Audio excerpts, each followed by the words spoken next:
చెమని కుడి వచ్చిన నీ పిల్లలందరినీ జ్ఞాపకం చేసుకోమని అయా నీ పక్షాన నిలబడి కొద్దిసేపు మాట్లాడిన ఆశపడుతుండగా అయా నన్ను కూడా మీరు ఒకసారి కృపతో జ్ఞాపకం చేసుకొని పరిశుద్ధాత్మ సహాయం నాకు అనుగ్రహించమని క్రీస్తు వారి నామాన్ని బట్టి ప్రార్థించి వేడుకున్నాం తండ్రి.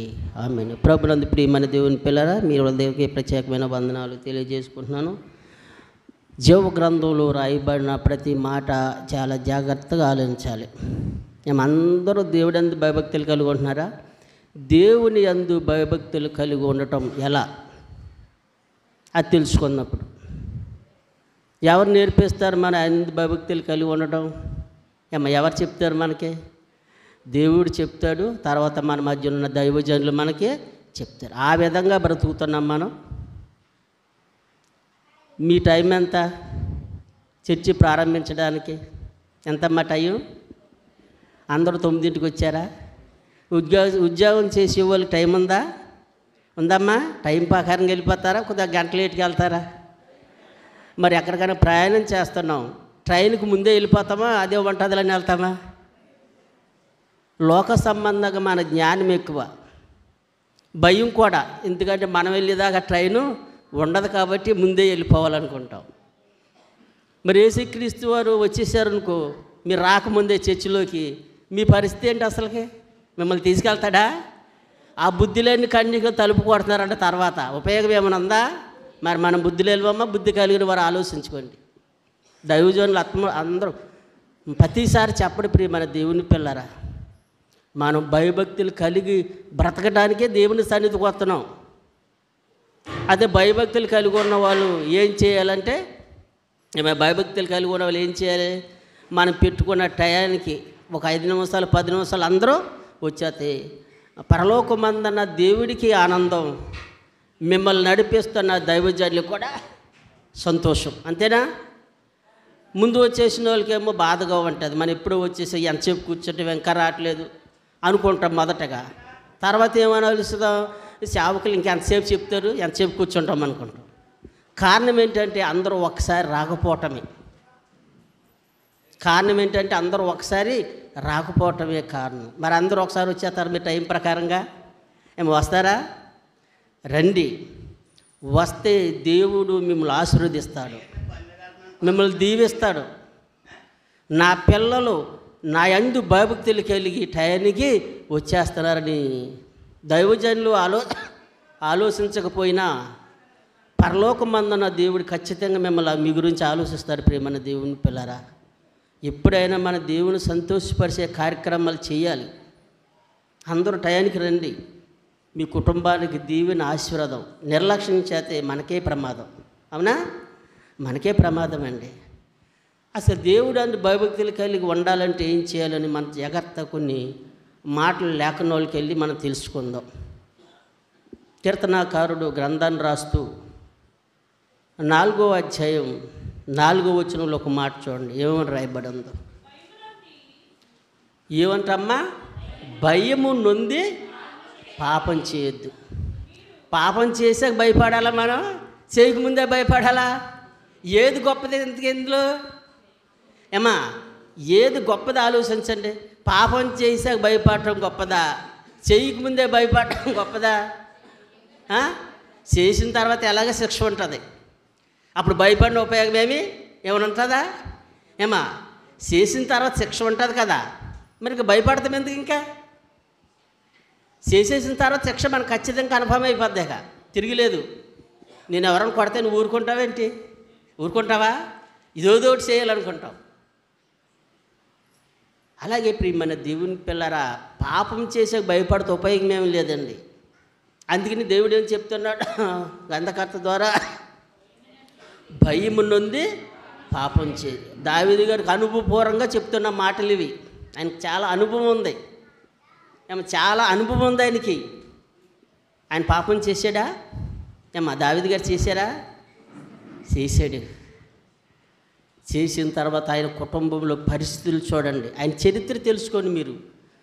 దేవుడు ఆ కుటుంబంలో వాళ్ళకే విరోధం పెట్టేశాడు. తన పిల్లల ద్వారా చాలా శ్రమ అనుభవించాడు ఆయన.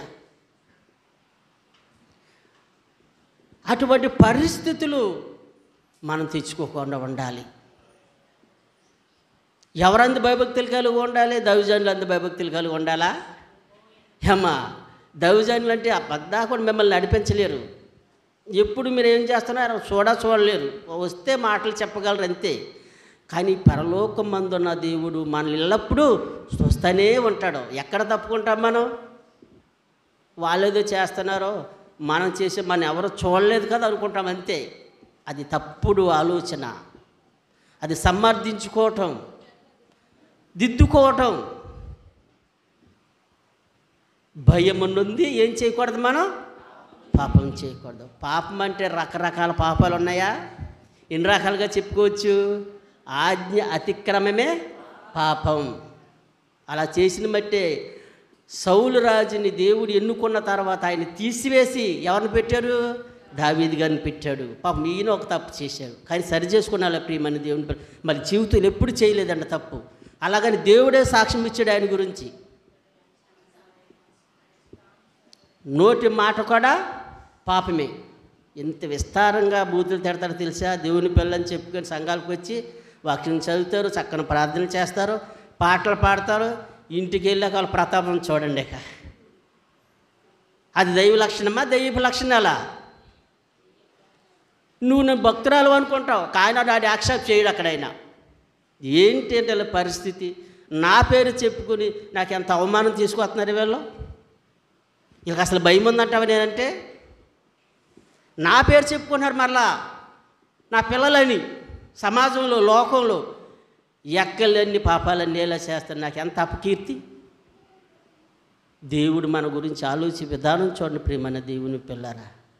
ఏం చేయకూడదు? మనం అబద్ధం ఆడకూడదు, మోసం చేయకూడదు, విస్తారమైన బూతులు ఆడకూడదు. ఆ లక్షణాలు కలిగి ఉన్న వాళ్ళే మరి భయమునంది అన్నీ చేయరండి. భయభక్తి లేని వాళ్ళే ఉన్నారు ఎక్కువ. భయభక్తి లేని వారికి ఆయనకి ఎందుకు అసలుకి అవసరమా? వాళ్ళకి అవసరమా? భయభక్తులు కలవారి మీద ఆయన కన్ను దృష్టి ఉందంట, అందరి మీద కాదండి. భయభక్తుల మీద కన్ను దృష్టి ఎందుకు ఉందంటే వాళ్ళని కాపాడదామని. భయభక్తులు లేని వారిని ఈ భూమి మీద నుంచి ఎప్పుడు తీసివేద్దామని చూస్తున్నాడు ఆయన. ఈ భయభక్తులు ఏమని ఎప్పటి నుంచి భూమి మీద తీసివేయాలి? ఎందుకు ఈ గాలి నీరు ప్రకృతులు అన్నీ అనుభవిస్తున్నాడు? నేనంటే భయభక్తులు లేనివాడు అసలు ఈ భూమి మీద ఉండకూడదు అనుకుంటాడు ఆయన. మనం ఏం చేయాలి ఇప్పుడు? భయమునుంది బూతులు ఆడకూడదు, అబద్ధం ఆడకూడదు, మోసం చేయకూడదు. మనందరూ సహోదరులు కాబట్టి ఐక్యత కలిగి, ప్రేమ కలిగి సంఘంలో ఉండాలి. దైవజనులకి సహకరించాలి మీరందరూ. అప్పుడు సంఘం అంతా హ్యాపీగా ఉంటుంది. ఏం సంఘం మీ సంఘం? ఏమా ఏ సంఘం అంట? వధువు సంఘం. వరుడు రాబోతున్నాడా? వచ్చేసాడా?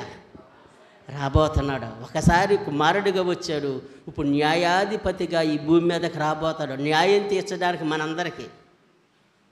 అప్పుడు మనల్ని తీసుకువెళ్తాడు. మన సిద్ధపాటు కలిగి ఉండాలి. మరి పాపంలో ఉంటే ఎలా తీసుకెళ్తాడు మనల్ని? పరిశుద్ధులు ఒక్కలే అక్కడికి వెళ్తారు. ప్రార్థనకు వచ్చినంత మాత్రాన్ని పరలోకం వెళ్ళరండి. చదవండి లేఖనాలు, మీకు అర్థమవుతుంది. కేవలం నేను పరిశుద్ధుల్ని తీసుకెళ్తాను. ఎందుకంటే నేను పరిశుద్ధుని కాబట్టి మీరు కూడా పరిశుద్ధుడిగా ఉండాలి. సమస్త ప్రవక్తనల యందు పేతురు గారు చెప్తాడు. ఎలా ఉండాలంటమ్మా? సమస్త ప్రవక్తనల యందు భయభక్తులు కలిగి భూమి మీద మనం బ్రతకాలి. మనం భక్తులు అనుకుంటే సరిపోదు. ఆయన అనుకోవాలి మొదట మనల్ని నా పిల్లలని. ఆయన అనుకోవాలి, ఆయన అంగీకరించాలి. భయభక్తులు కలిగి ఉండటం అంటే సామాన్య విషయం కాదు. అప్పుడు శ్రమలు వస్తాయి, నిందలు వస్తాయి, రాని మాట్లాడుతూ ఉంటారు. మనం అనొచ్చే మరి అప్పుడు? మనం అనకూడదు. దేవుని పిల్లలం కదా. మరి వాళ్ళు తిట్టారని నువ్వు తిడితే వాళ్ళకి నీకేంటి పొద్దుకేక? వాళ్ళు నువ్వు సమానం అయిపోతావు కదా. అప్పుడు వాళ్ళు అన్నప్పుడు నువ్వు ఓర్చుకోవాలి, సహనం కలిగి ఉండాలి, దీర్ఘశాంతం కలిగి ఉండాలి, దయాలత్వం కలిగి ఉండాలి, భయభక్తులు కలిగి ఉండాలి. ప్రియమైన దేవుని ఎవరని అన్నీ ఆలోచిస్తారంటే భయభక్తులు కలిగి ఉన్న వాళ్ళే ఆలోచిస్తారు. మిగతా వాళ్ళు ఆలోచించరు. ప్రియమైన దేవుని పిల్లరా. భయభక్తులు కలిగి ఉండడం అంటే మా జీవితాలకు మేలున్నట్టే. నిర్గమాకాండం చూద్దాం ఒక మాట. భయభక్తులు కలిగి ఎలా ఉన్నారు స్త్రీలు? వాళ్ళు స్త్రీలేనండి. నిర్గమాకాండం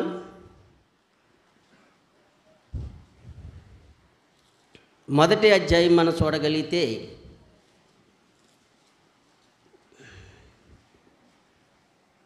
15 వచ్చిన కానీ చదువుకుందాం. మొదటి 15 వచ్చిన అమ్మా 15 వచ్చిన మొదటి అధ్యాయం నిర్గమాకాండం. మరి ఒకలే చదవండి, చక్కగా స్పష్టంగా చదవాలి మీరు. మరియు ఐగుప్తి రాజు సిప్రాపూయ అని ఇద్దరు మంత్రసానులు, వీళ్ళు ఎవరంటమ్మా? ఇద్దరు మంత్రసానులు. రాజు ఒక బాధ్యత అప్పగిస్తున్నాడు వీళ్ళకి. ఏం అప్పగిస్తున్నాడమ్మా? ఒక బాధ్యత. రాజు మాట వినాలి వద్దా? ఎక్కడో ప్రధానమంత్రి ఉన్నా ఆయన ఒకటి శాసనం చేశాడు అనుకో, మనం అమలు చెయ్యాలి. మనం వాడు ఎక్కడో ఉన్నాడు మనకెందుకు అనుకుంటామా? ఒకసారి 2000 కాగితాలు రద్దు అన్నారు. 500 కాగితాలు 1000 రూపాయలు రద్దు అని మార్చుకున్నారా? మార్చుకోకపోతే ఏమవుద్ది? చల్లని కాగితాలకి మిగిలిపోతాయి, పిచ్చ కాగితాలుగా ఉంటాయి. అది పని చేయక మార్చేసుకోమన్నాడు ఆయన. మార్చుకుంటే మంచిది. మరి మన జీవితాలు కూడా మార్చుకోమన్నాడు, అలా కొనమన్నాడు ఆయన. ఏమా మన బ్రతుకులు మన జీవితాలు మార్చుకోమన్నాడు ఆయన. మరి మనం అలా ఉన్నా మార్చుకున్నాం. ఆలోచించండి ఒకసారి. మార్చుకోకపోతే ఒకనాడు 500 కాగితాలు 1000 రూపాయల నోటి చల్లనివిగా ఎలా పాడేశారో మళ్ళీ కూడా అలాగే పాడేస్తారు తీసుకెళ్ళి చల్లని వాళ్ళుగా. లోకంలో మనిషికి ఎంతో జ్ఞానం, ఎన్నో తెలివితేటలు. దేవుని వాక్యానికి వచ్చేసరికి భయభక్తి లేని వారిగా మనం కనిపిస్తూ ఉంటాం మన క్రియలు ప్రవర్తన వల్ల. ఒక రాజు వీళ్ళకు ఒక బాధ్యత అప్పగిస్తున్నాడు, చెయ్యాల వద్దా? ఏం చేశారో మనం చూద్దాం. చదవండి. మీరు హెబ్రీ స్త్రీలను మంత్రసాని పని చేసు వారిని కానుపుల పీట మీద చూసినప్పుడు మగవాడైన ఎడల వాడిని చంపండి, ఆడదైన ఎడల బ్రతకనీయడని దేవుడు ఆజ్ఞ ఇచ్చాడు వాళ్ళకి. ఈ ఇద్దరు మంత్రసానికి ఏం ఇచ్చాడమ్మా? మగవాడైతే మీరు చంపేసేసేయండి, ఎందుకంటే మంత్రసానులు కూడా మీరే వెళ్తారు కాబట్టి అక్కడికి ఎవరు రారు కాబట్టి ఎవరికి తెలీదు. వాళ్ళు వెళ్తారు కాబట్టి పక్క వాళ్ళకి ఎవరు ఉండరు కాబట్టి ఏం జరుగుతుందో అక్కడ ఎవరికి తెలియదు. బయటకు వచ్చి చెప్పే వరకు అందరూ వెళ్ళరు కదా. మీరు ఏం చేస్తారంటే మగపిల్లలు అయితే చంపేసేసేయండి, ఆడపిల్లలు అయితే బ్రతకను ఉండని రాజు ఇద్దరు మంత్రస్థానాలకు చెప్పాడండి. చంపేయాలి వద్దా? అమ్మ చంపాలా? చంపబోతే రాజు ఊరుకుంటాడా? రాజు తలుచుకుంటే తల తీసి కోట గుమ్మానికి కట్టుకుంటాడు. రాజుల చరిత్రలో చూడండి ఎంతోమందిని చంపేసి ఉన్నారు వాళ్ళ మాట విననందుకు. ఇలా చెప్పేటప్పుడు వీళ్ళిద్దరు ఆలోచించుకుంటున్నారు. రాజుగారు ఏమో మరి మగ పిల్లలతో చెప్పేయమంటున్నాడు, మరి దేవుడు ఊరుకుంటాడా చంపేస్తే? ఇక్కడ ఎదురుగా ఉన్న రాజు మాటని పక్కన పెట్టారు. ఎవరి గురించి ఆలోచిస్తున్నారు వీళ్ళు? ఎక్కడో ఉన్న దేవుడి గురించి ఆలోచిస్తున్నారండి. రాజు అయితే మగ పిల్లల్ని పుడితే చంపేయమని చెప్తున్నాడు, ఇలా చంపేసం మంచిదంటావా? దేవుడు ఊరుకుంటాడు అసలు మనల్ని? ఏం చేద్దామని ఏం చేయాలో తెలియని పరిస్థితులు ఉంటున్నప్పుడు మన దేవుని పిల్లరా, దేవుడు మంచి ఆలోచన ఇచ్చాడండి వాళ్ళకి. నీకోసం దేవుని కోసం బ్రతికితే మంచి జ్ఞానం ఇస్తాడు, చక్కని ఆలోచన ఇస్తాడు. ఆయన అందు భయభక్తులు కలిగి ఉన్నప్పుడు రాజు కలగన్నాడు, దాని భావం మర్చిపోయాడు. అసలు కలే మర్చిపోతే ఎవరికి బయలుపరిచాడు? అదైనా దానియేలు గారికి బయలుపరిచాడు. ఇది రండి ప్రార్థన చేద్దాం. పరలోకమందున్న దేవుడికి మనం ప్రార్థన చేద్దాం. ఎందుకంటే మర్మములు బయలుపరచట ఆయన చిత్తం కదా, మనదేమీ లేదు, మన చేతుల్లో ఏమీ లేదు, మనం ఏమి చేయలేము కూడా. రాజు అయితే అందరిని చంపేయాలని శాసనం పెట్టాడు. ఏంటి అందరితో పాటు చచ్చిపోవడం ఏం బాగుందని ఆలోచించి చెడ్డకు అభ్యర్థులు పిలిచి దానియేలు గారు ప్రార్థన చేస్తాడు. ఎందుకంటే ఆయనకి అసాధ్యం అనేది లేదు. మనుషులుగా అయితే మనకు అసాధ్యమే, మనుషులుగా అయితే మనకు అసాధ్యం, కానీ దేవుడికి అసాధ్యం అనేది ఏదీ లేదు కదా. మరి ప్రార్థన చేద్దామన్నప్పుడు ఆయన చక్కగా అది కళ తన భావం కాడైనా చెప్పాడు. కారణం ఏంటంటే భయభక్తులు కలిగి ఉన్నందుకు. వీళ్ళకు కూడా మా రాజు ఎలా చెప్పాడు, పిల్లలను చంపడం ఏమైనా మంచి పద్ధతేనా ఏంటి? రాజు ఇటువంటి పని మనకు అప్పచెప్పాడని ఆందోళన చెందుతున్నప్పుడు ఏం చేశారో చూడండి. అయితే ఆ మంత్రసానులు దేవునికి భయపడిపోయాడండి. దేవునికి భయపడిపోయారు. మనం భయపడతాం అలాగా? మన ఎదురు కూడా ఏం చేయాలనుకో, ఆ పక్క వాళ్ళని చూద్దాం, అటు చూద్దాం, ఇటు చూద్దాం, ఎవరు లేరు కాదు అనుకుంటాం మనం. మనిషిగా మన జ్ఞానం ఇది. ఎక్కడో ఉన్నాయని చూడడం, అసలు ఆ చూసేది ఆయన, మనం పక్క వాళ్ళని చూసుకుంటూ ఉంటాం. అసలు చూసేది ఎవరు? ఆయన సృష్టిలో కనపడు సృష్టం అంటే ఏది లేదు. ప్రియమైన దేవుని పిల్ల, అంతగా ఆలోచించాలి మీరు దేవుని కోసం, అంతగా తెలుసుకోవాలి. మీరు దేవుని సన్నిధికి వస్తున్నా మీరు ఏం తెలుసుకుంటున్నారు అసలుకే? ఆయన భయభక్తులు కలిగి ఉండటం వల్ల స్త్రీలు ఈ పరలోకమందన్న దేవుడి గురించి ఆలోచించారు. ఈ పని చేస్తే మన పని అయిపోయినట్టే. రాజుకి అయితే ఏదో సమాధానం చెప్పొచ్చు మనం, రాజుకి అయితే ఏదో సమాధానం చెప్పగలం. దేవుడికి ఏం చెప్పగలం మనం అసలుకే? దేవుడికి ఏమైనా సమాధానం చెప్తూ కాకపోతే ఒకటి పని చేద్దాం. ఏమని చేశారంట వాళ్ళు? ఏం చేశారమ్మా? తమకు ఆజ్ఞాపించినట్టు చెయ్యక బ్రతకనీగా. అప్పుడు రాజు వచ్చాడు. ఏంటమ్మా మీకు ఏం పని అప్పచెప్పాను అసలుకి? మిమ్మల్ని ఏం చేయమన్నాను? మీరేం మగ పిల్లలందరినీ చంపేయమన్నాను కదా, ఆడపిల్లలైతే బతకనమ్మన్నాను కదా, ఏంటి మీరు చేసిన పని? సమాధానం మంచిది చెప్పారా? సరే, మంచిది చెప్పబోతే వాళ్ళిద్దరి పని అయిపోయినట్టే, వాళ్ళ పని సరి. ఇక రాజు మాట్లాడతాక అవకాశం లేకుండా సమాధానం చెప్పారండి. ఎవరిచ్చారంటే దేవుడిచ్చాడు జ్ఞానం వాళ్ళకి. ఆ టైంలో ఏం చెప్తున్నాడు చూడండి. అందుకు ఆ మంత్రసానులు హెబ్రీ స్త్రీలు, అయ్యా ఐగుప్తు స్త్రీలు వంటి వారు కాదండి రాజుగారు, ఎందుకు చంపలేదు మీరు అడుగుతున్నారు కదా, మంత్రసాని పని చేసినప్పుడు మీరు చంపేయమని చెప్పారు కదా, మరి ఐగుప్తు స్త్రీ హెబ్రీ స్త్రీలు ఉన్నారు కదా, వాళ్ళు ఐగుప్తు స్త్రీలు వంటి వారు కారండి. వాళ్ళు చాలా చురుకైన వారు, మంత్రసాని. మేము మా కౌరంపుతున్నారు, మా మధ్యలో వెళ్తున్నాం, మధ్యలోనే వాళ్ళు అక్కడ ప్రసవించేసారు. మేమేం చేయగలం? మరి ప్రసవించేసాక అందరూ వచ్చేస్తారు కదా, మరి సొంతం కుదిరిద్దా? మాకు సాధ్యపడలేదండి. మరి ఏం చేయమంటారు? చురుకువైన వారు. మేము వెళ్తున్నాం, మేము వెళ్ళకముందే వాళ్ళు మధ్యదారిలో వెళ్ళి కానీ వాళ్ళు ప్రసవించేశారు. మరి ప్రసవించిన తర్వాత మరి అందరూ పిల్లల్ని స్వతహాగా వస్తారు కదండి, మరి ఆ టైంలో చంపితే మమ్మల్ని వాళ్ళు బ్రతకనివారు కదా, మరి అందుకని మేము చేయలేకపోయాం. అబద్ధం చెప్పారు అంటే నువ్వు అబద్ధం చెప్పినా దేవుడికి మెచ్చేదిగా ఉండాలి. ఇగో హెబ్రీ స్త్రీలు అబద్ధం ఆడారు కదా, మరి మనం ఆడితే తప్పేంటి అని ఆదర్శంగా తీసుకోమాకండి. చాలామంది ఆదర్శంగా తీసుకునే వాళ్ళు ఉంటారు. మరి వాళ్ళ అబద్ధం ఆడలేదా? వాళ్ళ అబద్ధం ఆడలేదు మరి అని అనుకుంటారు. కానీ వాళ్ళు ఆడింది అబద్ధం మేలు చేసేదిగా ఉండాలి తప్ప కీడ్చేది మటుకు ఉండకూడదు. ప్రియమైన దేవుని పిల్లరా, దేవుడికి భయపడ్డారండి వాళ్ళు. ఇంతకాలం వాక్యం ఏంటంటే మనం భయభక్తులు కలిగి లక్షణాల్లో మనకు కనిపిస్తాయి. ఎప్పుడైనా ఆలోచించుకుంటున్నారా? మనం ఆలోచించుకోండి. భయభక్తులు కలిగి ఉంటే చాలా హ్యాపీగా ఉంటారు తెలుసా. దొంగతనం చేసినప్పుడు మనశ్శాంతి ఉంటుందా? మనశ్శాంతి ఉంటుందా? ఏదో టైంలో దొంగతనం భయపడతాడని తీసుకెళ్ళి కొడతారు, లేకపోతే జైల్లో పడతారని భయపడి బ్రతుకుతూ ఉంటాడు. తప్పు చేసిన వాళ్ళకి మనశ్శాంతి ఉండదు. ప్రియమైన దేవుని పిల్లరా, చెయ్యకముందు మరి హ్యాపీగా ఉంటారు, చేసిన తర్వాత మనశ్శాంతి ఉండదు మనిషికి ఏ పని చేసినా. అందుకని అటువంటి పరిస్థితి నీకు నాకు రాకూడదని నేను చెప్పాడంటే దేవుడు, ఇదిగో భయం కలిగి పాపం చేయొద్దు. ఎందుకు పాపం చేయటం, ఎందుకు భయపడటం? ఇదంత అవసరం మనకే? అంత అవసరమా? అయితే ప్రియమైన దేవుని పిల్లరా, భయపడ్డారండి. అయ్యా మేము చేసేది ఏమీ లేదండి, మీరు చెప్పమని చేద్దామని వెళ్తున్నాం, మీరు ఆజ్ఞాపించారు కదా, మీరు రాజు కదా, మీరు చెప్తే మేము చేయకుండా ఉంటామా? మీ బానిసలో దేశంలో నువ్వైతే రాజువు, నీ మాట ధిక్కరించేంత శక్తి మా దగ్గర ఉంటుంది అసలుకే? మేము చంపాలనే వెళ్తున్నాం, నువ్వు అప్పగించి బాధ్యత నెరవేర్దామనే వెళ్తున్నాం. అయితే హెబ్రీ స్త్రీలు ఎటువంటి వారంట? చురికైన వారు. మేము అక్కడికి వెళ్ళకముందే మరి వాళ్ళు ప్రసవించారు అంటే మరి అందరూ పిల్లలను చూసాగొస్తారు కదా, మరి ఆ టైంలో చంపితే మరి మా పరిస్థితి ఏంటి? మీరు ఒకసారి ఆలోచించండి. రాజు మరలా మాట్లాడతాక అవకాశం లేదండి. ఏం చేయలేకపోయాడు రాజుక. వాళ్ళు ఏమన్నా అంటాక అవకాశం ఉందా? వాళ్ళు చేసింది భయపడి చేసిన మరి ఆ రాజు ఆ స్త్రీలు అంటే అవకాశం ఇవ్వాలి మళ్ళీ వాళ్ళు. సరే అలాగైతే మరి మీరేం చేస్తారులే, మీరు వెళ్ళండి అని రాజు అనుకున్నాడు. ఇంకా కొంచెం ముందుకెళ్దాం. దేవుడు ఏం చేసాడు? భయభక్తి కలిగి ఉండటం వల్ల ఏం చేసాడో మనం చూద్దాం. దేవుడు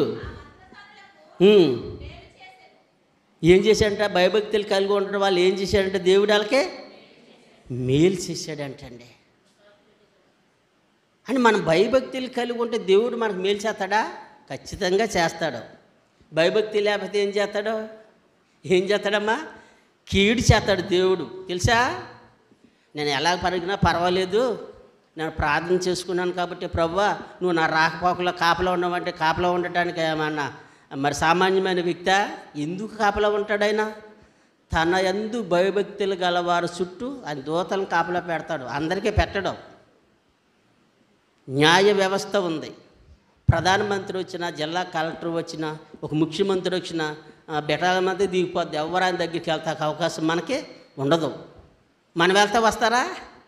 మనం వెళ్తా వస్తారా? పోలీసు వాళ్ళు పట్టించుకోరు అసలు మనల్ని. కానీ దేవుడు కూడా ప్రియమైన దేవుని పిల్లరా, తన యందు భయభక్తులు కలవారు కన్ను దృష్టి చూస్తున్నాడో ఆయన కాపుదలగా ఉంటాడు. నీకు కాపుదల కావాలంటే, మన జీవితంలో దేవుడు మనకు మేలు చేయాలంటే మనం భయభక్తులు కలిగి ఉండాలి. తప్పు చేసిన తర్వాత కాదు, తప్పు చేయకోకుండానే ప్రయత్నం చేసుకోవాలి. ఏం చేశాడు మనం ఒకసారి ఆలోచించగలిగితే, ఇప్పుడు 20 వచనం చూడండి, ఎంత అవుద్ది? 20 వచనం. ఆ మంత్రసానులు ఆ మంత్రసానులకి మేలు చేసిన చదవమ్మా. భయపడినందున ఆయన వారికి వంశాభివృద్ధి ఏం చేశాడంటమ్మా? కలగజేశాడు. దేవుని మనలాంటి వాడు అంటే మేలు చేత కీడు చేతకే. మనం ఏం చేస్తాం? మేలు చేత ఏం చేస్తాం? మనం మనుషులుగా కీడు చేత ప్రయత్నిస్తాం. వాళ్ళు అభివృద్ధి చెందుతున్నంటే ఇది ఎప్పుడు నాశనం చేస్తే వెళ్ళరా. మనమేంటి ఎలాగో అంటే ఆడు దినదినం అభివృద్ధి చెందుతున్నంటే ఎప్పుడు పాడైపోతాడు ఆ కుటుంబాన్ని మనం చూస్తూ ఉంటాం. మనిషి ఆలోచన ఇది. ప్రేమించలేని మనసు కదా మానవాళ్ళది. ఇక్కడ ఉన్న చేపు బాగానే ఉంటుంది మన మనసు. ఆ గుమ్మం దాటగానే మరి ఇంకో మనసు వస్తుంది మనకి. అమ్మా, ఈ సన్నిధిలో ఉన్నంతసేపు మంచి మనసు ఉంటుంది మనకి. గుమ్మం దాటగానే ఇంకో మనసు వస్తుంది మనకి. శరీర సంబంధమైన మనస్సు. ఎప్పుడైతే సౌలు దేవుడందు భయభక్తులు కలిగి లేడో, దేవుని ఆత్మ నుండి దేవుడు అది ఏమొచ్చిందమ్మా? దురాత్మ వచ్చింది. కాబట్టి సౌలు దావీదు గారిని తడవటం ప్రారంభించాడు. ఒక రాజు ఏంటి, ఒక సామాన్యమైన వ్యక్తిని తడవటం ఏంటి? అసలుకే శాసిస్తే జరిగిపోద్ది కదా. భక్తులు పట్టుకున్నాడే సరిపోద్ది కదా. ఈయన పరిగెళ్తే అదేంటి ఆయన వెనకాల అసలుకే దురాత్మ వచ్చేసింది. ఏం చేస్తున్నాడు తెలియదుగా. ఏంటమ్మా, దురాత్మ వచ్చేసిన వాళ్ళు ఏం చేస్తున్నాడు తెలుస్తలా. కాబట్టి ప్రియమైన దేవుని పిల్ల, ఈ మంత్రసానులు ఆ భయభక్తులు కలిగి ఉండడం, వీళ్ళకి నేనేం చేయాలనుకున్నాడు దేవుడు? మేలు చేయాలి, వీళ్ళకి వంశాభివృద్ధి నేను కలగ చేయాలని ఆశపడ్డాడు. ప్రియమైన దేవుని పిల్లరా, మనం భయభక్తులు కలిగి ఉంటున్నామా? ఆలోచించుకోండి. ఎవరి బిడ్డలు ఉన్నారు, పెద్దవాళ్ళు ఉన్నారు. కేవలం దేవుని సన్నిధికి రావటం వల్ల ఏం ఫలితం ఉండదండి మనకి. ప్రవక్తను బాగోలు మొదట, అది కాదా దేవుడు చూసేది మనల్ని. ముసుగేసుకున్న మంత్రాన్ని భక్తులం అయిపోతామా? దేవుడు ఏమంటున్నాడు? భక్తి అని ముసుగు వేసుకున్నామంటున్నాడు ఆయన. మనం చెప్పలేకపోయినా దేవుడు ఖచ్చితంగా ఆయన మొహమాటం లేకుండా చెప్తాడు మనకి. ఇంకో నువ్వు భక్తి అని ముసుగు వేసుకున్నా, నువ్వు భక్తురాలు కానే కాదంటాడు ఆయన. ఆయన తెలిసిపోద్దంతా. కాబట్టి ప్రియమైన దేవుని పిల్లలు ఆలోచించండి. ఇదంతా దేవుని మనస్సు, దేవుని ఆలోచన, దేవుని ప్రణాళిక. నా పిల్లలు భూమి మీదకి వచ్చిన తర్వాత ఎలా బ్రతకాలు మనకు నేర్పిస్తున్నాడండి. భయభక్తులు కలుగుతాం. ఎంతోమందిని ఆదర్శంగా పెట్టాడు. మన పిల్లలను కూడా ఒక్కోసారి అంటూ ఉంటాం, ఒరే వాళ్ళ పిల్లలు చూడు, నువ్వు చూడరా, వాళ్ళకి నీకేం పొందుకుందా, నీకేం తక్కువ చేసి నేను అసలుకే. వాళ్ళ చదువు చూడు, వాళ్ళ తల్లిదండ్రులు చూపించే విధేయత చూడు, వాళ్ళ స్థానం చూడు. అసలు గ్రామంలో నువ్వేంటో నాకు చెడుగా పుట్టావు అసలుకే. నువ్వు వాళ్ళు నాకు రోజు అవమానాలే. మనిషిగా నీకే ఎంత బాధ ఉంటే మరి సర్వసృష్టి కలిగించి దేవుడు భూమి మీద మనకిచ్చిన ఆయనకి బాధ ఉండదా మన గురించి? మనం ఎవరు అసలుకే? దేవుని పిల్లలమేనా, దెయ్యం పిల్లలమా? దేవుని పిల్లలు ఎలా బ్రతకాలో రాశాడు. ఆ దెయ్యం పిల్లలు ఎలా బ్రతిక ఉన్నారో తెలియ రాశాడు. మరి ఏ స్థితిలో మనం ఉండిపోయాం ప్రియమైన దేవుని పిల్లరా? ఇర్మియా గ్రంథంలో ఇంకో మాట చూసుకుందాం. 32వ అధ్యాయం 32వ అధ్యాయం మనం చూడగల చక్కగా 40 వచ్చిన కాంచి మనం చదువుకుందాం. బాగా దేవుని మాటలు బాగా చదవండి. చదువుతున్నప్పుడు ఆలోచించండి, చెప్తున్నప్పుడు గ్రహించండి, జాగ్రత్తగా ఆలోచించి దేవుని సంకల్పం ఏంటో తెలుస్తుంది మన జీవితాలు. ఏమన్నాడమ్మా? నేను వారికి మేలు చేయకుండా అసలు నేను ఏం చేసుకుంటున్నాడంటే ఆయన ఒక నిబంధన చేసుకుంటున్నాడు. ఎప్పుడైతే ఆ మంత్రసాని భయభక్తులు కలిగి ఉన్నాడు, అలా చెప్పినండి పరలోకమందని దేవుడికి ఆనందం వచ్చేసిందండి, సంతోషం వచ్చేసింది. నేను ఒక నిబంధన చేసుకుంటున్నాను, వీళ్ళకి మేలు చేయకుండా నేను అసలు ఉండలేను అనుకున్నాడండి ఆయన. అసలు మేలు చేయకుండా ఉండలేను, నా పిల్లలేంటి రాజుకి భయపడుకోకుండా ఎక్కడో ఉన్న నా గురించి ఆలోచించారండి. అసలుకే నేనంటే ఎంత భయం అసలుకే వీళ్ళకే, నా గురించి ఎంత ఆలోచించారు అసలుకి వాళ్ళు. వీళ్ళంటే నా పిల్లలు ఎలాగే ఉండాలి, ఎలాగో ఉండాలి, నా పిల్లలు ఎలాగే ఆలోచించాలి నా గురించి. ఏమన్నాడమ్మా? వారు నన్ను విడవకుండినట్లు వారు హృదయములలో నా ఎడల భయభక్తులు పుట్టించేస్తాను. భయభక్తులు పుట్టించటం వల్ల దేవుడికి మేలా మనకి మేలా? ఏమా ఆయన ఏం చెప్తే దేవుడు ఆలోచన చూడండి ఎంత గొప్పగా రాశాడండి ప్రవక్త ద్వారా ఈ మాట. వాళ్ళు నా యందు భయభక్తులు కలిగి ఉంటే నేను మేలు చేస్తాను. నేను మేలు చేయాలంటే వాళ్ళ నా యందు మొదట భయభక్తులు కలిగి ఉండాలని. నీకు మేలు చేయటానికి ఆయనే భయం పుట్టిస్తున్నాడు. మనకి అన్ని బాధ్యతలు ఆయనే తీర్చుకుంటున్నాడు, మనమే తీసుకుంటున్న బాధ్యత. ఇగో నా కుమారుడికి మేలు చేయాలి, మేలు చేయాలంటే మరి ఆ విశ్వాసం చూసి అవిశ్వాసకి ఏంటి మేలు చేసాడు అంటాడు. కాబట్టి ముందు భయం పుట్టిస్తాను, వాళ్ళు బ్రతుకు దిద్దుతాను, దిద్దిన తర్వాత మేలు చేస్తాను నేను. రెండు బాధ్యతలు ఆయనే తీసుకుంటున్నాడు. బైబిల్లోకి ఏం చేస్తున్నాడమ్మా? భయం పుట్టిస్తున్నాడు, బ్రతుకు సరిదిద్దుకున్న తర్వాత నేను వీడికి మేలు చేయాలి. మరి భయభక్తిలోకి మేలు చేస్తాక ఆయనకి ఇష్టం లేదు కదా, ఏంటి వీడికి చేసాడు మేలు అంటారు కదా. రెండు ఆయనే తీసుకుంటున్నాడు బాధ్యతలు. మళ్ళీ చదవండి అదే మాట. ఏమన్నాడమ్మా? నేను వారికి మేలు చేయటం మానకుండానట్లు. అంటే మనకు మేలు చేయలేకుండా ఉండలేకపోతున్నాడంటే ఆయన. అసలే మనకి మేలు చేయకోకుండా ఉండలేకపోతున్నాడంటండి ఆయన. ఎంతకాలం నా పిల్లలకి ఎలా ఉంటాను, ఎంతకాలం అభివృద్ధి చేయకుండా ఉంటాను, ఎంతకాలం ఎలా ఉండిపోతారు నా పిల్లలు. నేను మేలు చేయాలి కదా, వీళ్ళకి ఏదో చేయాలి కదా, వీళ్ళు గొప్పవారుగా చేయాలి కదా, ఉన్నతమైన స్థితిలో నేను పెట్టాలి కదా. ఏంటి మరి ఎలా ఉండిపోయారో? అయితే వీళ్ళకి నేను మేలు చేయాలంటే మొదటగా నేనంటూ భయం పుట్టించాలి వీళ్ళకి. వీళ్ళకి బయట పుట్టేస్తే వీళ్ళ ప్రవర్తన దిద్దుకుంటారు, వీళ్ళ బ్రతుకులు దిద్దుకుంటారు, వీళ్ళ జీవితాలు దిద్దుకుంటారు. అప్పుడు నేను వీళ్ళకి మేలు చేస్తాను. దేవుడు ఎంత సంకల్పం కలిగిన వాడండి మన పట్ల. నేను పరలోకమన్న దేవుడు ఎంత ఆలోచిస్తున్నాడు మన గురించి. మనం ఎప్పుడైనా ఆయన గురించి ఆలోచిస్తామా? మన గురించి ఆలోచించుకుంటాం, మన కుటుంబాల గురించి ఆలోచించుకో, మన రక్త సంబంధుల గురించి ఆలోచించుకో, ఇంకేమైనా ఆస్తులు ఉంటే వాటి గురించి ఆలోచించుకోండి. దేవుడి గురించి ఆలోచించే వాళ్ళు ఉన్నారా? అంత ప్రేమ ఉందండి మనుషులకి. ఆయనతే ప్రేమమయుడి ప్రియమైన దేవుని పిల్లరా. ఆయన ప్రేమకు కొలతలు అనేవే లేవండి. అసలు కొలుద్దామన్నా ఆయన ప్రేమను కొలవగలరు ఎవరైనా? ఆయన ప్రేమకు కొలతలు లేవు. ప్రియమైన దేవుని పిల్లరా, నా పిల్లలకి నేను మేలు చేయాలంటే ఏం చేయాలి? మరి వీళ్ళ పరిస్థితి బాగోలేదు, వీళ్ళ జీవితాలు బాగోలేదు, వీళ్ళ బ్రతుకులు బాగోలేదు. చెడ్డవాడికి మేలలే చేస్తాను నేను. కాబట్టి నా భయం వీళ్ళకి రుచి చూపిస్తాను. అలా చూపిస్తే భయభక్తులు కలిగి ఉంటారు. అప్పుడు నేను వీళ్ళకి ఏం చేస్తానంటమ్మా? మేలు చేస్తాను.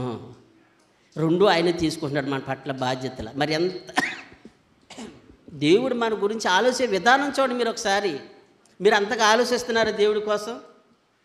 అంతగా ఆలోచిస్తే టైంకి వచ్చేయాలి మీరు. వచ్చే వారం కానించి నేను మర్చి వారం ఉండను కదా, చూద్దామన్నా మళ్ళీ దేవుడు సమయం వేస్తే మళ్ళీ ఎప్పుడు వస్తాను. ఖచ్చితంగా రావాలి మీరు. 10 నిమిషాల టీట్లో ఖచ్చితంగా రావాలి ప్రియమైన దేవుడు. అది దేవుని ప్రేమ, దేవుని భయం. ఎన్ని పనులున్నా పక్కన పడేయండి. అయినా పనులు అనేది మన బ్రతుకున్నంతకాలం ఉంటాయా? మనమే ఉండవు. ఒక మాటలో చెప్పాలంటే మనం ఉండం. నా పిల్లవాడికి ఇచ్చేయాలి, నా కుమారుడికి ఇచ్చేయాలి, నా కుమార్తెకి ఇచ్చేయాలనుకుంటాం. మరి నువ్వు పోతే ఏంటి పరిస్థితి? పేరు పెట్టి పిలుస్తాడు, నరులారా తిరిగి రండి. ప్రభు నేను రానమ్మా, నాకు పని ఉంది, బాధ్యత నెరవేర్చాలి, మనకి ఇచ్చిన భార్యని ఇచ్చా కదా, పిల్లలు ఇచ్చా కదా, మరి వీళ్ళన్నీ చక్క పెట్టుకుని రావాలంటే ఊరుకుంటాడు ఆయన? పిలిచిన వెంటనే వెళ్ళిపోవాలి. మనం పిలిచిన వెంటనే వెళ్ళిపోవాలిగా. రెప్పపాట్లు వెళ్ళిపోతాం మనం శరీరం విడిచిపెట్టి.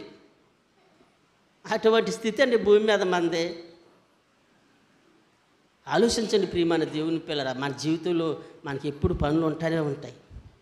ఆదివారం తొందరగా పనులు పూడ్చి ఎవరైతే తబిడితేని దేవుని సన్నిధికి ముందు వస్తారో వాళ్ళే ధన్యులు. దేవుడు ఆలోచిస్తాడు వాళ్ళ గురించి. నా పిల్లలు నా మాట విన్నారు, భయభక్తులు కలిగి ఉన్నారు. అందరికంటే ముందు వచ్చేస్తున్న వారు వచ్చేవారిని కొన్ని చూస్తూ ఉంటాడు మీ గురించి. ఆలోచించండి ప్రియమైన దేవుని పిల్లరా. ఇదిగో నేను మేలు చేయాలి, మేలు చేయాలంటే చెడ్డవాడుకుంటే ఆయన మేలు చెయ్యడు కాబట్టి నా భయం అంటే వీళ్ళకి చూపిస్తా, భయం పుట్టించి వీళ్ళకి నేను మేలు చేస్తాను. చింతక చదవని అంటున్నాడు ఆయన. అమ్మా, వారికి మేలు చేయుటకు ఆనందిస్తున్నాడంటండి. మేలు చేత ఆనందిస్తాం మనం అనుకుంటున్నాం. మనం మేలు చేస్తే దేవుడు ఏమనుకుంటున్నాడు, నా పిల్లలకి మేలు చేయాలని ఆనందం వచ్చేస్తుందంట వాళ్ళకి. నా పిల్లలకి మేలు చేయాలి, ఏదో చేయాలి నా పిల్లలకి అని ఆనందిస్తున్నాడంటండి. ఎప్పుడు మేలు చేస్తాడు మనకి? భయభక్తులు కలిగి ఉన్నప్పుడే. ఆ మంత్రస్థానాలు మేలు చేశాడా? ఆ వాళ్ళకి చేసిన దేవుడు మనకు చేయడా? దేవుడు ఏమైనా పక్షపాత అంటే మనకులేగా? ఏమా మనకులేక దేవుడు ఏమైనా పక్షపాత కాదు. ప్రియమైన దేవుని పిల్లరా, నువ్వు ఆయన భయభక్తులు కలిగి చూడు, నీ జీవితంలో చేసే మేలులు చూడు. ఇది దేవుని కృప అనుకోవాలి. లేదా నా ఉద్యోగం వల్ల, నా బలం వల్ల, ఆస్తి వల్ల ఏది ఇచ్చారనుకోకండి. ఏది వచ్చినా మధ్యన ఆయన ఉన్నాడు, ఆయన కృప.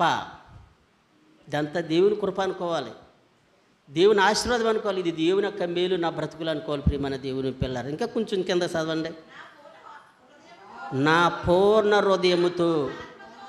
నువ్వు దేవుణ్ణి ఎలాగ ఆరాధించాలంట? పెదాలతో ఆరాధించుకోవాలన్నారంట. హృదయం ఎక్కడుందంటమ్మా? దూరంగా ఉందంట. ఇలా వద్దు అంటున్నాడు ఆయన. ఇటువంటి వాళ్ళు నాకు అవసరం లేదు, ఇటువంటి వాళ్ళు నాకు అవసరం లేదు అంటున్నాడు ఆయన. ఎంత సిగ్గండి మనకి దేవుడు వద్దంటే. ఎవరన్నా వద్దంటే బ్రతకగల భూమి మీద, దేవుడే వద్దంటే మన బ్రతికేంటి తెల్లారిపోయినట్టే. దేవుడే వద్దనుకుంటే మన పరిస్థితి ఏంటి అసలుకే? ఎక్కడుంటావు? అగ్నిగుండానికి వెళ్ళిపోతావు. ఆయన నాకు వద్దు అన్నాడంటే చాలా భయం అండి అసలుకే. ప్రాధేయపడి పాదాల దగ్గర చేరాలి, అడగాలండి ఆయన్ని. ఎవరు కావాలన్నా పూర్ణ హృదయముతో, నా పూర్ణ ఆత్మతో. ఇజ్రాయేల్ గురించి చెప్తున్న మాట అంట. వాళ్ళు తిరుగుబాటు చేసేవాళ్ళు కదా, వాళ్ళ స్వభావ లక్షణాలు మీకు తెలుసా? మాటి మాటికి శోధించారంటండి అరణ్యంలో. మోషే, నువ్వు ఒక్కసారి తప్పుకుంటే వీళ్ళంతా నేను చూస్తాను ఒకసారి. నువ్వేదో ప్రేమ కలిగి భయం కలిగి మరేదో చేయాలనుకుంటున్నావు, కానీ వీళ్ళ స్వభావం, వీళ్ళ లక్షణాలు చూసావా? ఒక్కసారి నువ్వు తప్పుకుంటే వీళ్ళ సంగతి ఏంటో నేను తేలుస్తానంటే మోషే గారి పాప దైవజనులు కదండి, ప్రాధేయపడతాడు. ప్రభువా, ఐగుప్తులు తెలుసుకుంటారు, ఎక్కడికో పాలు తేనెలు ప్రవహించే దేశానికి వాళ్ళ దేవుడు తీసుకెళ్ళిపోయాడు అని చెప్పి చేతకాక అరణ్యంలో చంపేశాడని నీకు అపకీర్తి వస్తుంది తండ్రి. నువ్వు అలా చేయొద్దు, నాకు కాదు నీకే వస్తుంది. నీ పేరు ప్రఖ్యాత ఆకాశం తండ్రిని నువ్వు వాళ్ళు చంపేసావంటే నీ కోపం తట్టుకోలే పరిస్థితి, నీ పేరు ప్రతిష్టలో పోతాయి. నేను ఒక్కసారి ఆలోచించిన దేవుడికి మరి ఆలోచించి చెప్పిన వ్యక్తిగా మోసే గారు మనకు కనిపిస్తాడు. ప్రియమైన దేవుని పిల్లరా, భయభక్తులు కలిగి లక్షణాలే మనకు తెలిసిపోతాయండి. అసలుకే లక్షణాలు తెలిసిపోతాయి. ప్రియమైన దేవుని పిల్లరా, మరి ఆ స్థితిలో మనం ఉన్నాం. ఆలోచించండి. మీకు మేలు చేయొద్దా? మేలు చేయాలా? కావాలొద్దా? మీకు కావాలొద్దా? ఏమన్నా బిడ్డలకు కావాలి, చదువులో కావాలి, మరి వయసు వచ్చాక మంచి భర్త కావాలంటే మరి భయభక్తులు కలిగి ఉండాలి. నువ్వు కలిగి ఉంటే నువ్వు చూసుకో, అక్కర్లేదు, ఆయనే చూస్తాడు నీకోసం ఏం చేస్తాడమ్మా? ఓరిని ఆయనే సిద్ధపడతారు. ఈరోజు ప్రపంచం తల్లిదండ్రుల సంబంధాలు చూసే పరిస్థితులు ఉన్నాయమ్మా? లేవండి. అసలుకి చాలా భయంకరం యవన బిడ్డలో. కారణం భయం లేకపోవటమే. అటు దేవుడు భయం లేదు, ఇటు తల్లిదండ్రుల భయం కూడా లేదు. ప్రియమైన దేవుని పిల్లరా, మనం ఆ స్థితిలో ఉంటామా? మన దేవుని పిల్లలని చెప్పుకుంటున్నాం కదా, మనకు ప్రత్యేకత ఉండద్దా? మరి ఆలోచించండి ప్రియమైన దేవుని పిల్లరా. మరలా అవకాశం రాకపోవచ్చు. మన జీవితం ఎంత అంటే చాలా స్వల్పమైనది, అల్పమైనది భూమి మీద. ప్రియమైన దేవుని పిల్లరా, ఎక్కడో దేవుడి గురించి ఆలోచించారండి వాళ్ళు. అందుకని భయము కలిగి పాపం చేద్దు అన్నాడండి ఆయన. ఇంకో మాట చూసి మనం ముగించుకుందాం. యేసుక్రీస్తు వారు భూమి మీద శరీరధారిగా మన కోసం వచ్చాడు కదా, ఆయన వచ్చిన ఆయన గురించి పండగలు చేసుకుంటున్నాం, ఆనందిస్తున్నాం, సంతోషిస్తున్నాం. మరి ఆయన వచ్చిన కారణం, ఆయన బ్రతికిన బ్రతికి భూమి మీద ఒకసారి చూసి మనం ముగించుకుందాం. హెబ్రీలు రాసిన పత్రిక, అపోస్తలుడైన పౌలు గారు హెబ్రీ సంఘానికి పత్రిక రాస్తూ చెప్పబడిన మాట ఒకసారి మనం చూడగలిగితే 5వ అధ్యాయం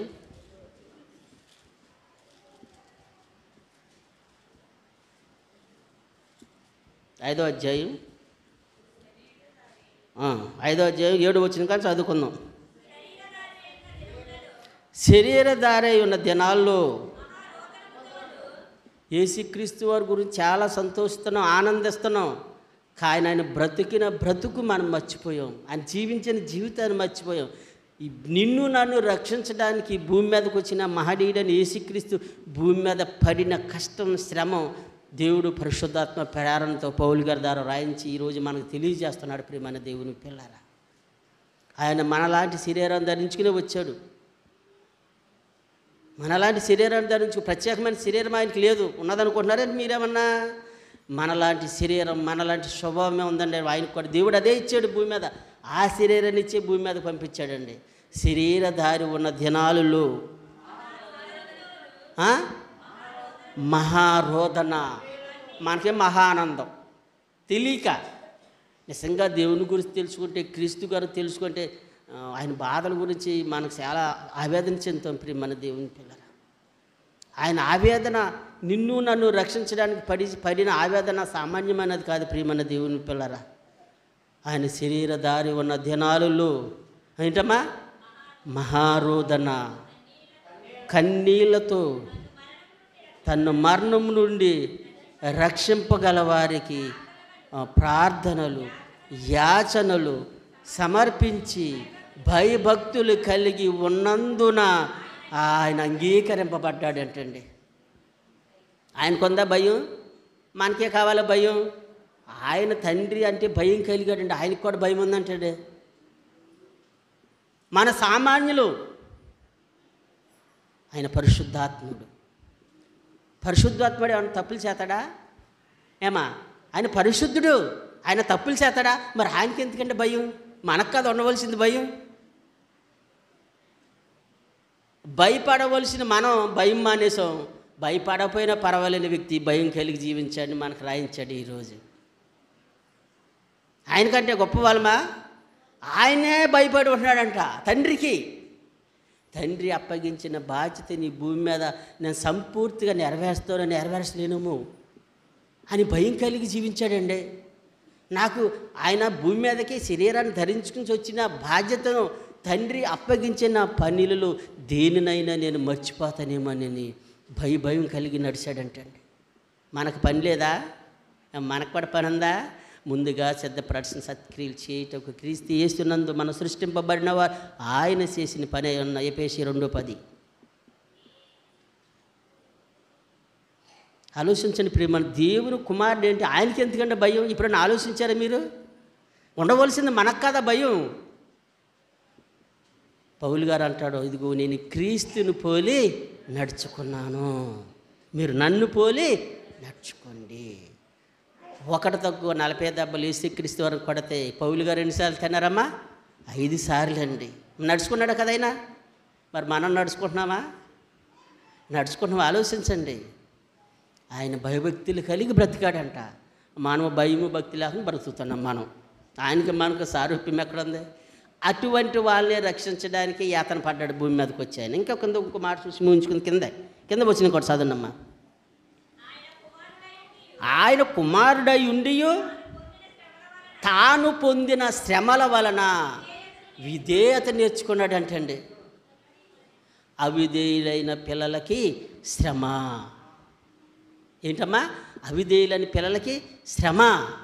మనం ఎలా నడుచుకోవాలి? మనం విధేయత కలిగి నేర్చుకోవాలి. ఆయన పొందిన శ్రమల వలన ఏమి నేర్చుకున్నాడంటమ్మా? విధేయత నేర్చుకున్నాడంటండి. ఆయన పొందిన శ్రమల వలన విధేయత నేర్చుకున్నాడు. మనం ఏమి నేర్చుకుంటున్నాం? వచ్చి మనకి ఎన్ని సంవత్సరాలు వచ్చినాయో.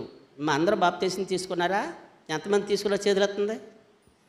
వెరీ గుడ్, చాలామంది తీసుకున్నారు. ఎంత ధన్యులు మీరు! అసలు తీసుకున్న వాళ్ళు ధన్యులు కాదు, రక్షింపబడిన వాడు కాదు, సిద్ధపాటి కలిగి ఉన్నాడు. క్రీస్తు క్షణైనా రావచ్చు. పుట్టాడనే చేసుకుంటున్నాం, కానీ వత్తక సిద్ధంగా ఉన్నాడు. ఆ సంగతి ఆలోచించండి. ప్రారంభంలో ఉండిపోయాం అనుకోమాకనే మన ముగింపులోకి వచ్చేసాం. కడవరి కాలమందు దేవుడు తన కుమారుని లోకానికి పంపించాడు. ప్రియమైన దేవుని పిల్లరా, మనం వెళ్ళిపోయే కాలం. మన పుట్టిన కాంచి మనకి 50-60 వచ్చినాయి అనుకో, ఇంక యవనస్తులు అవుతాం, ముసలాళ్ళు అయిపోతామా? అంటే పోయే కాలం దగ్గర పడుతుంది అనుకుంటాం మనం. ఈ విషయం తెలుసా? అలాగే వాక్యాన్ని బట్టి మనం ఆలోచిస్తే ప్రియమైన దేవుని పిల్లరా, మాకు ముగింపులోకి వచ్చేసామండి. అందుకని అందరూ సిద్ధపాటు కలిగి ఉండండి. అందరూ బాప్తీసం తీసుకుంటే ధన్యత. తీసుకోకపోతే ఎంత భక్తి చేసినా మనం ఎక్కడికి వెళ్ళిపోతామని చెప్తుంది వాక్యం? నరకానికి వెళ్ళిపోతామని చెప్తుంది. విన్న వాక్యాన్ని బాగా ఆలోచించని ప్రియమైన దేవుని, ఆయన కుమారుడయ్యుండి కూడా మరి భయభక్తులు కలిగి ఉన్నాడని లేఖనాలు మాకు తెలియజేస్తున్నాయండి. మన సామాన్యులు, మన ఎవరమ్మా? మన సామాన్యులం అండి. మనల్ని ఎంతగా ప్రేమించకపోతే ఈ లోకానికి వస్తాడు ఆయన? మనల్ని ఎంతగా ప్రేమించకపోతే ఈ లోకానికి వస్తాడు? ఇప్పుడు పండగ సందర్భాల్లో సిక్లు వేస్తారు కదా, వేస్తూ ఉంటారంట. ఒక టీచర్ గారికి అంట ఒక 10 సంవత్సరాల బాబుకి ఒక ఎగ్జాంపుల్ చెప్పి ముగించేస్తాను. ఏమని చెప్పిందంట, యేసుక్రీస్తు వారికి మరి సత్రంలో స్థలం కూడా ఇవ్వలేదు ఎవరు. లేదు అన్నారు కదా ఆయనకి. ఆ ఒక్క 2 మాటలే చెప్పిందంట. మరి నేర్చుకోవాల్సింది ఏంటంటే, మరియమ్మ మరి యేసేపు గారు బెడ్ని ఎత్తుకుని వస్తారో స్థలం అడుగుతారు, లేదని చెప్పన్నాడంట. టీచర్ గారు అదే నేర్పింది ఒక నెలంతా. కుర్రాడు మరి సండే స్కూల్కి వెళ్తాడు, అంతే విన్నాడు. 10 సంవత్సరాలు మరి అవగాహన వచ్చిందేమో ఆ కుర్రాడికి.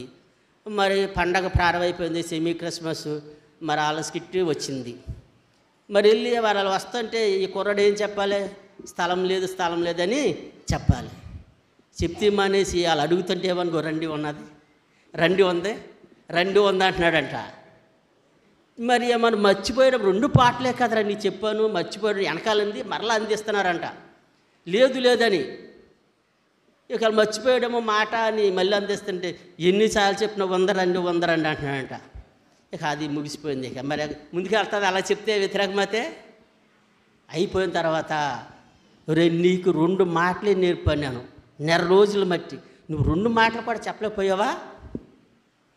ఎందుకు అలా మాట చెప్పు వందరమ్మనంటే, వచ్చినది ఎవరో వాళ్ళకి తెలియదు, నాకు మట్టి తెలిసింది కాబట్టి నేను ఎందుకు లేదంటాను, అందుకనే రమ్మన్నాను అన్నట్ట. టీచర్ ఆశ్చర్యపోయిందంటండి. మారు మాట్లాడలేదు, వాళ్ళకైతే తెలియక చూడలేదు అన్నారు. కాకపోతే నాకు మొత్తం తెలిసిపోయింది, వచ్చింది ఎవరో యేసు ప్రభు కాబట్టి నేను ఎందుకు లేదంటాను, అందుకనే రమ్మన్నానంటే టీచర్ గారికి మాట మాట్లాడలేదండి. ఆశ్చర్యపోయిందండి ఆ కుర్రాడిని చూసి. మరి మీ హృదయంలో దేవుని స్థానం ఇచ్చారా? ఆలోచించండి. మీ హృదయంలో దేవుని స్థానం ఉందా? ఆ బాలుడు కొన్న జ్ఞానం మనకుందా లేదా ఆలోచించండి. ఆశ్చర్యపోయింది టీచర్ గారు. నేను ఎందుకు ఇవ్వను, వచ్చింది ఆయన, వాళ్ళు తెలియక తప్పు చేశారు, నేను తెలిసి తప్పు చేయను అన్నాడు. అంటే ఒక కథని రియల్గా చూపించాడు ఆమెకి. టీచర్ గారు ఆశ్చర్యపోయింది దెబ్బకి. మరి అంతకాలం వాక్యం విన్నా మరి వాక్యానికి మన హృదయంలో స్థానం ఇచ్చామా మనం? ఆలోచించుకోండి మీరే. ప్రియమైన దేవుని పిల్లరా, ఇదిగో మీరు వినువారు మాత్రమై ఉండి మిమ్మల్ని మీరు మోసం చేసుకుంటారు. అంటే వింటే మోసపోతాం మనం. అంటే వాక్యం వింటా మీరు అందరూ మోసపోతారా? విన్న దాని ప్రకారంగా మీరు నడవకపోతే, నేను నడవకపోతే మనం మోసపోతామండి. మా అమ్మ మోసం చేసింది, నన్ను వాడు మోసం చేశాడు, లబోదిబని ఏటో కుదరదు. పరలోక విషయంలో మనమే మోసం చేసుకుంటున్నాం. లోక సంబంధంగా మన అందరూ మధ్యకి మోసపోతాం, మన ఎంతమందిని మోసం చేస్తూ ఉంటాం. అది పక్కన పెట్టండి. పరలోక విషయానికి వచ్చేటప్పటికి ప్రియమైన దేవుని పిల్లరా, మనమే మోసం చేసుకుంటున్నాం. ఏంటి పరిస్థితి? అందుకనే దేవుడు అంటున్నాడు, అమ్మా మీరు విన్న దాని ప్రకారంగా నడవండి, వినువారు మాత్రమే మిమ్మల్ని మీరు మోసం చేసుకోవద్దు. మరి ఆ ఎబ్రీ స్త్రీల గురించి చెప్పు, మంత్రసాల గురించి, యేసుక్రీస్తు వారి గురించి తెలుసుకున్నాం మనం, దావీదు గారి గురించి తెలుసుకున్నాం, విన్నాం, ఎలా బ్రతుకోరో వాళ్ళ జీవితాల్లో మనం చూసాం. మనం మోసం చేసుకోవద్దు. అసలు పాపం చేయడానికి అవకాశం ఇవ్వకూడదు. మనం చేసిన తర్వాత శిక్ష ఖచ్చితంగా వస్తుంది మనకి. అప్పుడు భయపడిన ఉపయోగం లేదు. అందుకనే దేవుడు రాయించిన మనకు, మీరు భయము నుండి ఏం చేయకూడదంటమ్మా, పాపం చేయకండి. అలా చేయకపోతే దేవుడు మనకి ఏం చేస్తానన్నాడు? ఆయన భయభక్తులు కలుగుంటే ఏం చేస్తాడమ్మా? మేలు చేస్తాడు. మేలు అందరికీ కావాలా వద్దా? అందరికీ కావాలంటే భయభక్తులు కలిగి ఉండాలి. దైవజనులు మీకు ఇచ్చిన సమయాన్ని, కేటాయించిన సమయాన్ని, ఎన్నింటికి రమ్మన్నారు, ఒక 10 నిమిషాలు అటు ఇట్లు అందరూ వచ్చేది. మీలో నిజంగా దేవుని ప్రేమ పరిపూర్ణమైనట్టేనండి. పనులు పక్కన పాడేయండి, ఇప్పుడు అవసరం మళ్ళీ చేసుకుందాం వెళ్ళిన తర్వాత. దేవుని వాక్యం కంటే, దేవుని మాటల కంటే, దేవుని సన్నిధి కంటే ఈ పనులు విలువైనవి కదా అసలు మనం లెక్కేసుకుంటే. దేనికి ప్రాధాన్యత ఇస్తున్నావు? ఆదివారం రాగానే కొంతమంది ఉత్తి రోజుల్లో వెళ్తే పనికి, మరి పనికి పోతుందని వచ్చే డబ్బులు పోతే ఆదివారం వెళ్ళిపోతూ ఉంటారు ఊరు. మరి అక్కడ ముగించేస్తే నీ యాత్ర అక్కడే ముగించేస్తే ఏం చేసుకుంటే తెల్లారి మరి పనికి వెళ్తావా? మనిషికి ఏం తెలివితేటలో, సావు తెలివితేటలో. అన్ని రోజులు పని చేసుకుంటాడు. ఆదివారం బట్టికి మరి పని ఉండదు కాబట్టి అక్కడికి వెళ్ళిపోతాడంట, ఊరు వెళ్ళిపోతాడు, కావాల్సిన వాళ్ళ దగ్గరికి వెళ్ళిపోతాడు. మరి ఉత్తర రోజులు వెళ్తే మరి వచ్చే డబ్బులు ఆదాయం పోద్దని. కాబట్టి భయం లేని వారండి వాళ్ళంతా. ఆదివారం అసలు ప్రయాణమే చేయకూడదు మనం. మహనీయుడైన యేసుక్రీస్తు మరణించి మన కోసం లేచిన పునరుద్ధాన దినం. నీ కోసం నా కోసం లేచాడైనా. నువ్వు చేసుకోవాల్సిన పనులు ఎన్నో ఉన్నాయి, ఎన్నో రోజులు ఉన్నాయి, ఎన్నో గంటలు ఉన్నాయి. ప్రియమైన దేవుని పిల్లరా, ఇచ్చిన సమయాన్ని పోగొట్టుకోకూడదండి. ఎప్పుడు ఆదివారం ఇప్పుడు ప్రయాణం చేయమాకు. చేశారా ఇప్పుడు కానీ మీకే ప్రమాదం. అప్పుడు ఉపయోగం ఏమి ఉండదు బాధపడినా. ఎక్కడున్నా దేవుని సన్నిధి నువ్వు ఆరాధనకే హాజరు కావాలి. కాబట్టి ప్రియమైన దేవుని ఇవన్నీ మిమ్మల్ని ప్రేమించి చెప్తున్న మాటలు ఇవి. దేవుడు మన అందరి కొరకు రాయించిన మాటలు. ప్రియమైన దేవుని పిల్లరా, చాలా లోతుగా జాగ్రత్తగా బైబిల్ తెలియగలిగి మీరు ఆలోచించండి. దేవుని గ్రంథం అర్థంకపోతే అర్థం చేయటానికి ఆయన మన సహాయం కూడా చేస్తాడు. నువ్వు నాకు మొరపెట్టుము, నువ్వు గ్రహింపలేనన్ని సంగతులు నేను నీకు తెలియజేస్తాను. ఇర్మీయా గ్రంథంలో మన దేవుడు చెప్పిన మాట. దేవుడిని తక్కువగా తేలిగ్గా ఆలోచిస్తాం. ప్రియమైన దేవుని పిల్లరా, దేవుని ఉన్నతమైన మాటలు మనం బ్రతకగలిగితే మనల్ని కూడా ఉన్నతమైన స్థానంలో పెట్టాలని ఆశపడుతున్నాడు. మనకు మేలు చేయాలని కోరుకుందండి ఆయనకా. దేవుడికే ఉందంటే ప్రియమైన దేవుని పిల్లరా, మనకు మేలు చేయాలని కోరుకుందే. నా పిల్లలకు నేను ఏం మేలు చేయకుండా ఉండలేను, అసలుకే ఉండలేను. కాబట్టి వీళ్ళు నా ఎందుకు భయభక్తులు కలిగి ఉండాలని, ఎప్పుడు మారతావని, ఎప్పుడు సరిదిద్దుకుంటావని ఎదురు చూస్తున్నాడు. ఎందుకు? నీకు మేలు చేయటానికి, నాకు మేలు చేయటానికి. ఆయన మరి మేలు పొందుకోవాలి కదా. మనకి ఎన్నో సమస్యలు. మా సమస్యలు లోకంలో మనల్ని ఎవరో రక్షించలేరు. ఆయన మనకి సహాయం చేస్తాడంటే మనం ఏం చేయాలంటమ్మా? భయం కలిగి పాపం చేయకుండా ఉండాలి. ఇది మన అందరి జీవితాలకి ఇది మేలు, ఆశీర్వాదకరం. దేవుడి యొక్క ఆజ్ఞ, ఆలోచన మన పట్ల. ఇంత గొప్పగా ఆలోచించే తండ్రి భూమి మీద ఎవరన్నా ఉంటారు మన కొరకు? ఎవరన్నా ఉంటారా? ఎవరో ఉండరండి. నువ్వు చదివితే దైవజనుడు చెప్పిన మాటలు వింటే, అమ్మ దేవుడు నా గురించి ఎంత గొప్పగా ఆలోచిస్తున్నాడా, నా కొరకు ఎంత ఆలోచిస్తున్నాడు ఆయన, అయితే నేను బ్రతకాలి, నేను సరిదిద్దుకోవాలి. సరిదిద్దుకుంటే మేలు చేయటానికి ఆయన సిద్ధంగా ఉన్నాడు, నా కోసం ఎదురు చూస్తున్నాడు. ప్రియమైన దేవుని పిల్లరా, ఆలోచించండి. తప్పు చేసిన తర్వాత శిక్ష అలాగా మనకు తప్పదు. కాబట్టి ఆ తప్పు ఎందుకు చేయాలి? మనం చేసిన తర్వాత ఎందుకు బాధపడాలి? దేవుడు వద్దని చెప్పాడు కదా మనకి, మన జీవితాల్లో. ఇంత వాక్యం వింటున్నాం, ఇంత వాక్యం వింటున్నా ప్రియమైన దేవుని పిల్లలు, ఆలోచించండి. మీరు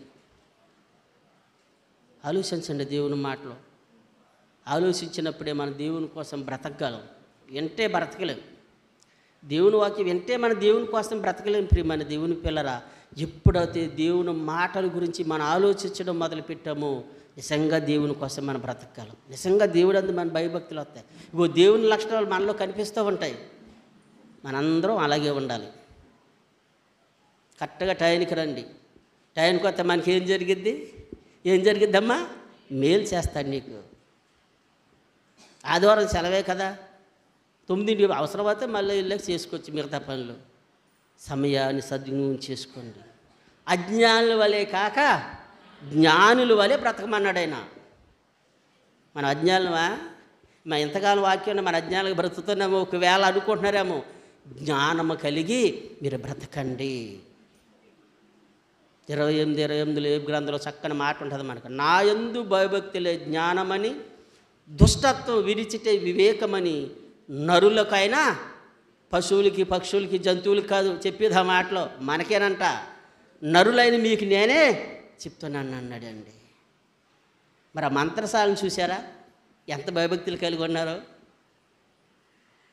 మరి కుమారుని క్రీస్తు వారు చూశారు ఎలా భయం కలిగి ఉన్నాడు. దావీదు గారు కూడా తన జీవితంలో తప్పు చేశాడు కానీ భయపడ్డాడు, అనేక శ్రమలు అనుభవించాడు. అలాంటి స్థితిలోకి వీళ్ళు వెళ్ళకూడదని పరిశుద్ధ గ్రంథంలో మన కొరకు రాయించి మన కళ్ళకు కట్టినట్టు మనకు చూపించాడు. ప్రియమైన దేవుని పిల్లరా, భయభక్తులు కలిగి నడుచుకోవటం ఎలాగో తెలిసిందా మీకు? ఇప్పుడు ఏమో తెలిసిందా?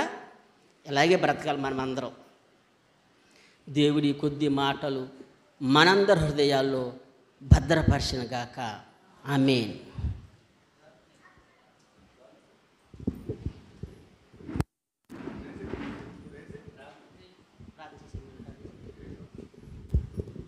కళ్ళు మూసుకొని ప్రార్థన చేసుకుందాం. మహాపరిశుద్ధుడైన తండ్రి, మహోన్నతుడా,